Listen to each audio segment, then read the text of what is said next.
Okay, ಎಲ್ಲ ವಿದ್ಯಾರ್ಥಿಗಳಿಗೂ ನಮ್ಮ ಎಜುಕೇರ್ ಲೈಟ್ ಫಾರ್ ಲೈಫ್ ಚಾನಲ್ಗೆ ಸ್ವಾಗತ.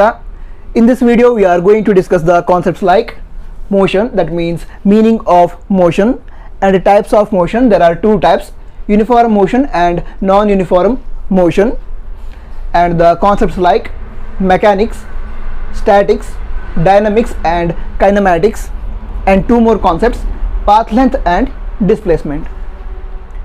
We are going to discuss all these concepts in this video, and all these concepts belongs to chapter motion in a straight line, which is a third chapter of first PUC physics according to NCERT syllabus. And this video is first part of this chapter on Educare Light for Life channel.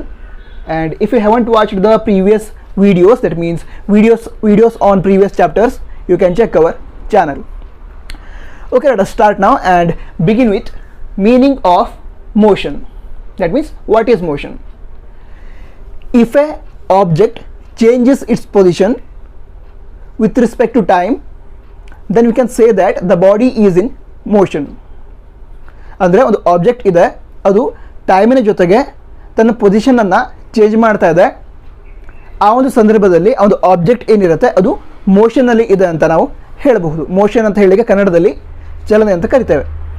So if a body changes its position with respect to time, then we can say that the body is in motion. ಈಗ motion ಅಥವಾ ಚಲನೆ ಅಂದರೆ ಅರ್ಥ ಆಗಿದೆ ಅಂತ ಅಂದ್ಕೊಂಡಿದ್ದೇನೆ. ಅಂದರೆ time change ಆಗ್ತಾ ಇದ್ದ ರೀತಿ ಆ ಒಂದು ಆಬ್ಜೆಕ್ಟ್ ಏನಿರುತ್ತೆ ಅದರ ಪೊಸಿಷನ್ ಚೇಂಜ್ ಮಾಡ್ತಾ ಇರುತ್ತೆ. ಸರಿನಾ? ಓಕೆ, ನಾವು types of motion. There are two types, uniform motion and non uniform motion. ಈ ಸ್ಟಾರ್ಟಿಂಗಲ್ಲಿ ಯೂನಿಫಾರ್ಮ್ ಮೋಷನ್ ಅಂದರೆ ಏನೋ ತಿಳ್ಕೊಳ್ಳೋದಾದರೆ, ಮೋಷನ್ ಅಂದರೆ ಏನು ಅಂತ ಗೊತ್ತಾಗಿದೆ ಅಂತ ಹೇಳಿದ್ರೆ, ಒಂದು ಆಬ್ಜೆಕ್ಟ್ ಏನಿದೆ ಅದು ಟೈಮಿನ ಜೊತೆಗೆ ತನ್ನ ಪೊಸಿಷನನ್ನು ಚೇಂಜ್ ಮಾಡ್ತಾ ಇದೆ. ಟೈಮಿನ ಜೊತೆಗೆ ಅದು ಪೊಸಿಷನನ್ನು ಚೇಂಜ್ ಮಾಡ್ತಾ ಇದೆ. ಈಗ ಯೂನಿಫಾರ್ಮ್ ಮೋಷನ್ ಅಂತ ಹೇಳಿದ್ರೆ, ಒಂದು ಆಬ್ಜೆಕ್ಟ್ ಏನಿದೆ ಅದು ಮೋಷನಲ್ಲಿ ಇದೆ, ಅದು ಈಕ್ವಲ್ ಟೈಮ್ ಇಂಟರ್ವಲಲ್ಲಿ ಈಕ್ವಲ್ ಡಿಸ್ಟೆನ್ಸನ್ನು ಟ್ರಾವೆಲ್ ಮಾಡಿದರೆ ಅದನ್ನು ನಾವೇನು ಕರಿತೇವೆ? ಯೂನಿಫಾರ್ಮ್ ಮೋಷನ್ ಅಂತ ಕರಿತೇವೆ. That is, if on object covers equal distance in equal interval of time, then we can say that the motion is uniform motion. ಓಕೆನಾ? ಈಗ ಒಂದು ಆಬ್ಜೆಕ್ಟ್ ಇದೆ, ಓಕೆ, ಒಂದು ಆಬ್ಜೆಕ್ಟ್ ಇದೆ ಇಲ್ಲಿ ಓ ಅಂತ, ಅದೊಂದು ಡೈರೆಕ್ಷನ್ ಮೂವ್ ಆಗ್ತಾ ಇದೆ. ನಂತರ ಫಸ್ಟ್ 5 ಮಿನಿಟ್ ಏನಿದೆ, 5 ಮಿನಿಟ್ ಅಂದರೆ ಸ್ಟಾಪ್ ಲಾಕ್ ಇರುತ್ತಲ್ಲ, ಅದರಿಂದ ನಾವು 5 ಮಿನಿಟ್ಸ್ಗೆ ಸೆಟ್ ಮಾಡಿಕೊಂಡು 5 ಮಿನಿಟಲ್ಲಿ ಎಷ್ಟು ಡಿಸ್ಟೆನ್ಸ್ ಟ್ರಾವೆಲ್ ಮಾಡಿದೆ ಅಂತ ನೋಡ್ತಾ ಇದ್ದೇವೆ. ಅದರಲ್ಲಿ ಅದು 2 ಕಿಲೋಮೀಟ್ರನ್ನು ಟ್ರಾವೆಲ್ ಮಾಡಿದರೆ 5 ಮಿನಿಟ್ಸಲ್ಲಿ 2 ಕಿಲೋಮೀಟ್ರನ್ನು ಟ್ರಾವೆಲ್ ಮಾಡಿದೆ. ನಂತರ ಏನು ಮಾಡ್ತಾರೆ, ಮತ್ತೆ ಈ ಸ್ಟಾಪ್ ಕ್ಲಾಕನ್ನು ಅಂದರೆ ಟೈಮ್ ಏನಿತ್ತಲ್ಲ ಅದನ್ನು 0 ಮಾಡ್ಕೋತಾರೆ, ಮತ್ತು ಇಲ್ಲಿಂದ ಮುಂದೆ ಹೋಗಬೇಕಾದ್ರೆ ಮತ್ತೆ ಅದನ್ನು ಸ್ಟಾರ್ಟ್ ಮಾಡ್ತಾರೆ. ನಂತರ ನೆಕ್ಸ್ಟ್ 5 ಮಿನಿಟ್ ಏನಿದೆ ಅದರಲ್ಲೂ 2 ಕಿಲೋಮೀಟರ್ ಟ್ರಾವೆಲ್ ಮಾಡುತ್ತೆ. ನಂತರ ಅದರ ನೆಕ್ಸ್ಟ್ 5 ಮಿನಿಟಲ್ಲೂ ಕೂಡ 2 ಕಿಲೋಮೀಟರ್ನ ಟ್ರಾವೆಲ್ ಮಾಡುತ್ತೆ. ಅಂತ ಹೇಳಿದ್ರೆ ಆಯಿತು equal time interval. Equal time interval ಅಂತ ಹೇಳಿದ್ರೆ 5 minute 5 minute 5 minute equal time ಇಂಟರ್ವಲಲ್ಲಿ ಈಕ್ವಲ್ ಡಿಸ್ಟೆನ್ಸನ್ನು ಟ್ರಾವೆಲ್ ಮಾಡಿದೆ. 2 ಕಿಲೋಮೀಟರ್ 2 ಕಿಲೋಮೀಟರ್ 2 ಕಿಲೋಮೀಟರ್ ಅಂದರೆ ಪ್ರತಿ 5 ಮಿನಿಟ್ಸಿಗೆ ಅದೇನು ಮಾಡುತ್ತೆ, 2 ಕಿಲೋಮೀಟರ್ಸನ್ನು ಟ್ರಾವೆಲ್ ಮಾಡುತ್ತೆ. ಇದೇ ರೀತಿ ಯಾವುದೊಂದು ಪರ್ಟಿಕ್ಯುಲರ್ ಟೈಮ್ ಇಂಟರ್ವಲಲ್ಲಿ ಅದು ಈಕ್ವಲ್ ಡಿಸ್ಟೆನ್ಸನ್ನು ಟ್ರಾವೆಲ್ ಮಾಡ್ತಾ ಹೋದರೆ ಅದನ್ನು ನಾವೇನು ಕರಿತೇವೆ? ಯೂನಿಫಾರ್ಮ್ ಮೋಷನ್ ಅಂತ ಕರಿತೇವೆ. ಓಕೆನಾ? If a body covers equal distance in equal time interval, then we can say that the motion is uniform motion. ಅರ್ಥ ಆಗಿದೆ ಅಂತ ಅಂದ್ಕೊಂಡಿದ್ದೇನೆ. ನಂತರ ಅರ್ಥ ಆಗ್ತಾ ಇದ್ದರೆ ಈ ಒಂದು ವಿಡಿಯೋ ಏನಿದೆ ಅಥವಾ ನಾನು ಟೀಚ್ ಮಾಡ್ತಾ ಏನಿದ್ದೇನೆ ಅದ್ರ ಬಗ್ಗೆ ನಿಮ್ಮ ಅನಿಸಿಕೆಯನ್ನು ತಪ್ಪದೆ ಕಮೆಂಟ್ ಬಾಕ್ಸಲ್ಲಿ ತಿಳಿಸಿ. ಯಾಕೆ ಅಂತಂದರೆ ವಿದ್ಯಾರ್ಥಿಗಳು ಕಮೆಂಟ್ ಮಾಡ್ತಾರೆ, ಅದೇ ಆನ್ಲೈನಲ್ಲಿ ಟೀಚ್ ಮಾಡ್ತಾ ಇರುವಂತಹ ಟೀಚರ್ಸ್ಗೆ ಮೋಟಿವೇಶನ್ ಆಗಿರುತ್ತೆ. ಅದಕ್ಕೆ ತಪ್ಪದೆ ಕಮೆಂಟ್ನಲ್ಲಿ ನಿಮ್ಮ ಅನಿಸಿಕೆಯನ್ನು ತಿಳಿಸಿ. ಈಗ ನೆಕ್ಸ್ಟ್ ನಾನ್ ಯೂನಿಫಾರ್ಮ್ ಮೋಷನ್. ಈಗ ಯೂನಿಫಾರ್ಮ್ ಮೋಷನ್ ಅಂದರೆ ನಮ್ಗೆ ಗೊತ್ತಾಗಿದೆ ಏನು, ಈಕ್ವಲ್ ಟೈಮ್ ಇಂಟರ್ವಲಲ್ಲಿ ಈಕ್ವಲ್ ಡಿಸ್ಟೆನ್ಸನ್ನು ಕವರ್ ಮಾಡ್ತಾ ಇದೆ ಅಥವಾ ಟ್ರಾವೆಲ್ ಮಾಡ್ತಾ ಇದೆ. ಈಗ ನಾನ್ ಯೂನಿಫಾರ್ಮ್ ಮೋಷನ್ ಅಂತ ಹೇಳಿದರೆ ಈಕ್ವಲ್ ಟೈಮ್ ಇಂಟರ್ವಲಲ್ಲಿ ಅದು ಬೇರೆ ಬೇರೆ ಡಿಸ್ಟೆನ್ಸನ್ನು ಟ್ರಾವೆಲ್ ಮಾಡುತ್ತೆ. ಅಂತ ಹೇಳಿದ್ರೆ ಇಲ್ಲಿ ಬಿಡಿಸ್ಕೊಳ್ಳೋಣ. ಓಕೆ, ಇಲ್ಲೊಂದು ಆಬ್ಜೆಕ್ಟ್ ಇದೆ, ಅದು ಫಸ್ಟ್ 5 ಮಿನಿಟ್ಸಲ್ಲಿ ಏನು ಮಾಡುತ್ತೆ, 2 ಕಿಲೋಮೀಟ್ರನ್ನು ಟ್ರಾವೆಲ್ ಮಾಡುತ್ತೆ. ನಂತರ ಏನು ಹೇಳಿದೆ ಅವನು, ಮತ್ತೆ ಇಲ್ಲಿ 0 ಮಾಡ್ಕೋತಾರೆ, ಮತ್ತೆ ಟೈಮನ್ನು ಮೆಷರ್ ಮಾಡಿ ಸ್ಟಾರ್ಟ್ ಮಾಡ್ತಾರೆ. ಆವಾಗ ಏನಾಗುತ್ತೆ, ನೆಕ್ಸ್ಟ್ 5 ಮಿನಿಟ್ಸ್ ಏನಿದೆ ಅದರಲ್ಲಿ ಅದು 6 ಕಿಲೋಮೀಟರ್ಸನ್ನು ಟ್ರಾವೆಲ್ ಮಾಡಿದೆ.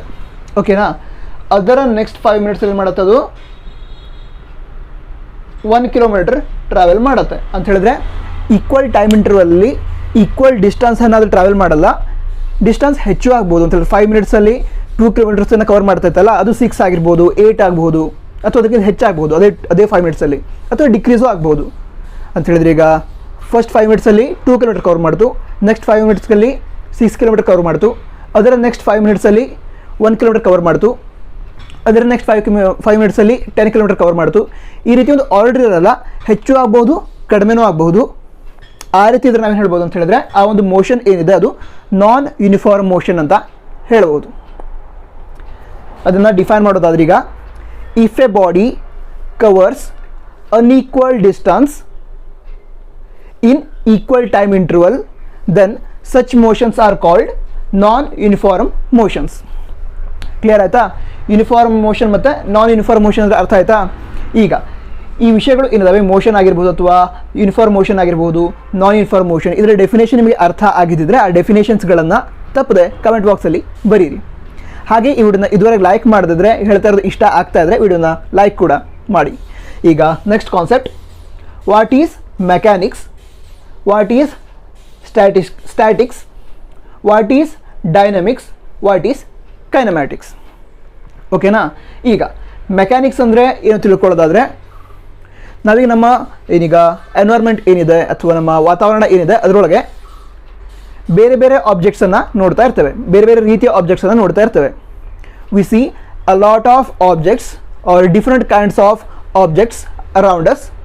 Among them few are in motion and few are at rest. ಅಂದರೆ ನಮ್ಮ ಎನ್ವೈರ್ಮೆಂಟ್ ಏನಿದೆ ಅದರೊಳಗೆ ಕೆಲವು ಆಬ್ಜೆಕ್ಟ್ಸ್ ಏನಿರುತ್ತೆ ರೆಸ್ಟಲ್ಲಿರುತ್ತೆ, ಕೆಲವೊಂದು ಆಬ್ಜೆಕ್ಟ್ಸ್ ಮೋಷನಲ್ಲಿ ಅಂದರೆ ಚಲನೆಯಲ್ಲಿ ಇರುತ್ತೆ. ಸರಿನಾ? ಈಗ ಮೋಷನ್ನಲ್ಲಿರೋ ಆಬ್ಜೆಕ್ಟ್ ಆಗಿರ್ಬೋದು ಅಥವಾ ರೆಸ್ಟಲ್ಲಿ ಇರೋ ಆಬ್ಜೆಕ್ಟ್ ಆಗಿರ್ಬೋದು, ಅವೆಲ್ಲವುಗಳ ಬಗ್ಗೆ ಸ್ಟಡಿ ಮಾಡ್ತೇವಲ್ಲ, ಆ ಫೀಲ್ಡನ್ನು ಏನು ಕರಿತೇವೆ ನಾವು, ಅಥವಾ ಒಂದು ಬ್ರ್ಯಾಂಚ್ ಏನಿದೆ ಅದನ್ನು ಮೆಕ್ಯಾನಿಕ್ಸ್ ಅಂತ ಕರಿತೇವೆ. ಸರಿ? ಈಗ ಮೆಕ್ಯಾನಿಕ್ಸನ್ನು ಡಿಫೈನ್ ಮಾಡೋದಾದರೆ, mechanics is A branch of physics ಅಂತ ಹೇಳಿದ್ರೆ, ಫಿಸಿಕ್ಸ್ ಒಳಗೆ ಬೇರೆ ಬೇರೆ ಬ್ರಾಂಚಸ್ ಇದ್ದಾವೆ, ಹಲವಾರು ಬ್ರಾಂಚಸ್ ಇದ್ದಾವೆ. ಅಂತಹ ಬ್ರಾಂಚ್ಗಳಲ್ಲಿ ಈ ಮೆಕ್ಯಾನಿಕ್ಸ್ ಕೂಡ ಒಂದು. ಸರಿನಾ? ಈಗ ಡಿಫೈನ್ ಯಾವ ರೀತಿ ಮಾಡ್ಬೋದು, mechanics is a branch of physics in which we study objects in motion or objects at rest, ಅಥವಾ objects in motion and objects at rest ಅಂತ ಹೇಳಿದ್ರೆ, ರೆಸ್ಟಲ್ಲಿರೋ ಆಬ್ಜೆಕ್ಟ್ಸು ಆಗಿರ್ಬೋದು, ಅದ್ರ ಜೊತೆಗೆ ಮೋಷನ್ನಲ್ಲಿರುವಂತಹ ಆಬ್ಜೆಕ್ಟ್ಸು ಆಗಿರ್ಬೋದು, ಎಲ್ಲವನ್ನೂ ಸ್ಟಡಿ ಮಾಡ್ತೇವೆ. ಯಾವ ಬ್ರಾಂಚ್ ರೆಡಿಯಲ್ಲಿ? ಮೆಕ್ಯಾನಿಕ್ಸ್ ಅನ್ನೋ ಒಂದು ಬ್ರಾಂಚ್ ಏನಿದೆ ಫಿಸಿಕ್ಸ್ ಅನ್ನೋದು, ಅದರೊಳಗೆ ಈ ಒಂದು ರೆಸ್ಟಲ್ಲಿರೋ ಆಬ್ಜೆಕ್ಟ್ ಕೂಡ ಆಗಿರ್ಬೋದು, ಅದೇ ರೀತಿ ಮೋಷನ್ನಲ್ಲಿರುವಂತಹ ಆಬ್ಜೆಕ್ಟ್ಸ್ ಆಗಿರ್ಬೋದು, ಅವುಗಳ ಬಗ್ಗೆ ಸ್ಟಡಿ ಮಾಡ್ತೇವೆ. ಕ್ಲಿಯರ್ ಆಯಿತಾ? ಸರಿ. ಈಗ ಸ್ಟ್ಯಾಟಿಕ್ಸ್ ಅಂದರೆ ಏನು ತಿಳ್ಕೊಳ್ಳೋದಾದರೆ, statics is a branch of physics in which we study objects at rest. ಸರಿನಾ? ಈಗ ಸ್ಟ್ಯಾಟಿಕ್ಸ್ ಅಂತ ಹೇಳಿದ್ರೆ ಸ್ಟೇಷನರಿ ಅಂತ ಒಂದು ಟರ್ಮ್ ಇದೆ, ಗೊತ್ತಿದೆಯಾ? ಒಂದು ವರ್ಡ್ ಇದೆ ಸ್ಟೇಷನರಿ ಅಂತ. ಸ್ಟೇಷನರಿ ಅಂದ್ರೆ ಏನು? ಕನ್ನಡದಲ್ಲಿ ಹೇಳೋದಾದರೆ ತಟಸ್ಥ ಅಂತ ಹೇಳ್ಬೋದು, ಅಥವಾ ಇಂಗ್ಲೀಷ್ನಲ್ಲೇ ಮತ್ತೊಂದು ಸಿನೋನಿಮನ್ನು ಹುಡುಕೋದಾದರೆ ರೆಸ್ಟ್ ಅಂತ ಹೇಳ್ಬೋದು. ಸರಿನಾ? Okay. Statics is a branch of physics in which we study objects at rest or objects which are stationary ಅಂತ ಹೇಳಿದ್ರೆ, ಸ್ಟೇಷನರಿ ಆಬ್ಜೆಕ್ಟ್ಸ್ ಬಗ್ಗೆ ಸ್ಟಡಿ ಮಾಡ್ತೇವೆ, ಅಥವಾ ಆಬ್ಜೆಕ್ಟ್ಸ್ ಯಾವುದು ರೆಸ್ಟಲ್ಲಿ ಇದ್ದಾವೆ ಅವುಗಳ ಬಗ್ಗೆ ಸ್ಟಡಿ ಮಾಡ್ತೇವೆ. ಆ ಬ್ರಾಂಚ್ ಯಾವುದು? ಸ್ಟ್ಯಾಟಿಕ್ಸ್. ಸ್ಟ್ಯಾಟಿಕ್ಸ್ ಅಂತ ಹೇಳಿದ್ರೆ ಸ್ಟೇಷನರಿ ಆಬ್ಜೆಕ್ಟ್ಸ್ಗಳ ಬಗ್ಗೆ ಸ್ಟಡಿ ಮಾಡೋದು. ಈಗ ಇಕ್ವಿಲಿಬ್ರಿಯಮ್ ಅಂತ ಒಂದು ಕಾನ್ಸೆಪ್ಟ್ ಇದೆ, ಗೊತ್ತಿದೆಯಾ? ಇಕ್ವಿಲಿಬ್ರಿಯಮ್ ಅಂತ ಹೇಳಿದ್ರೆ ಫೋರ್ಸ್ ಇಕ್ವಿಲಿಬ್ರಿಯಮ್ ಇದೆ ಅಂತ ತಿಳ್ಕೊಳ್ಳೋದಾದ್ರೆ, ಇದೊಂದು ಆಬ್ಜೆಕ್ಟ್ ಇದೆ, ಇದಕ್ಕೆ ಈ ಕಡೆಯಿಂದ ಫೋರ್ಸ್ ಅಪ್ಲೈ ಮಾಡಿದ್ರೆ ಏನಾಗುತ್ತೆ, ಅದು ಈ ಕಡೆಯಿಂದ ಒಂದು ದಾರ ಕಟ್ಟಿ ಎಳೆದ್ರೆ ಈ ಕಡೆ ಮೂವ್ ಆಗುತ್ತೆ, ಅದೇ ರೀತಿ ಈ ಕಡೆ ಎಳೆದ್ರೆ ಈ ಕಡೆ ಮೂವ್ ಆಗುತ್ತೆ. ಈಗ ಎರಡೂ ಕಡೆ ಈಕ್ವಲ್ ಫೋರ್ಸಿಂದ ಪುಲ್ ಮಾಡಿದ್ರೆ ಅಥವಾ ಎಳೆದ್ರೆ ಏನಾಗುತ್ತೆ, ಅದು ಇದ್ದಲ್ಲೇ ಇರುತ್ತೆ, ಈ ಕಡೆದು ಮೂವ್ ಆಗಲ್ಲ, ಈ ಕಡೆದು ಮೂವ್ ಆಗಲ್ಲ. ಎರಡೂ ಕಡೆ ಈಕ್ವಲ್ ಫೋರ್ಸಿಂದ ಎಳೆದ್ರೆ, ಪುಲ್ ಮಾಡಿದರೆ. ಸರಿನಾ? ಆವಾಗ ಏನಾಯಿತು, ಒಂದು ಆಬ್ಜೆಕ್ಟ್ ಏನಿದೆ ಅದು ಇಕ್ವಿಲಿಬ್ರಿಯಮ್ನಲ್ಲಿ ಇದೆ ಅಂತ ನಾವು ಹೇಳ್ಬೋದು. ಈಗ ನೆಕ್ಸ್ಟ್ ಕಾನ್ಸೆಪ್ಟ್ ಯಾವುದು? ಡೈನಾಮಿಕ್ಸ್ ಅಂತ. Dynamics is a branch of physics. Dynamics is a branch of physics in which we study objects which R in motion. ಅಂದರೆ ಒಂದು ಆಬ್ಜೆಕ್ಟ್ ಏನಿದೆ ಅದು ಮೂವ್ ಆಗ್ತಾ ಇದೆ ಅಂತ ಹೇಳಿದ್ರೆ ಮೋಷನಲ್ಲಿ ಇದೆ, ಅಂತಹ ಆಬ್ಜೆಕ್ಟ್ಗಳ ಬಗ್ಗೆ ಏನು ಸ್ಟಡಿ ಮಾಡ್ತೇವೆ ಅದನ್ನು ನಾವು ಡೈನಾಮಿಕ್ಸ್ ಅಂತ ಸ್ಟಡಿ ಮಾಡ್ತೇವೆ, ಅಂದರೆ ಡೈನಾಮಿಕ್ಸ್ ಅಂತ ಕರೀತೇವೆ. ಸರಿನಾ? ಈಗ ಡೈನಾಮಿಕ್ಸಲ್ಲಿ ಮೋಷನ್ನಲ್ಲಿರುವಂತಹ ಆಬ್ಜೆಕ್ಟ್ಗಳನ್ನು ಸ್ಟಡಿ ಮಾಡ್ತೇವೆ, ಹಾಗೆ ಆ ಒಂದು ಆಬ್ಜೆಕ್ಟ್ ಯಾಕೆ ಮೋಷನ್ನಲ್ಲಿದೆ ಅಂತ ಹೇಳಿ ಫೋರ್ಸ್ ಅಪ್ಲೈ ಮಾಡಿದ್ರೆ ಅದು ಮೂವ್ ಆಗುತ್ತೆ. ಹೌದಾ?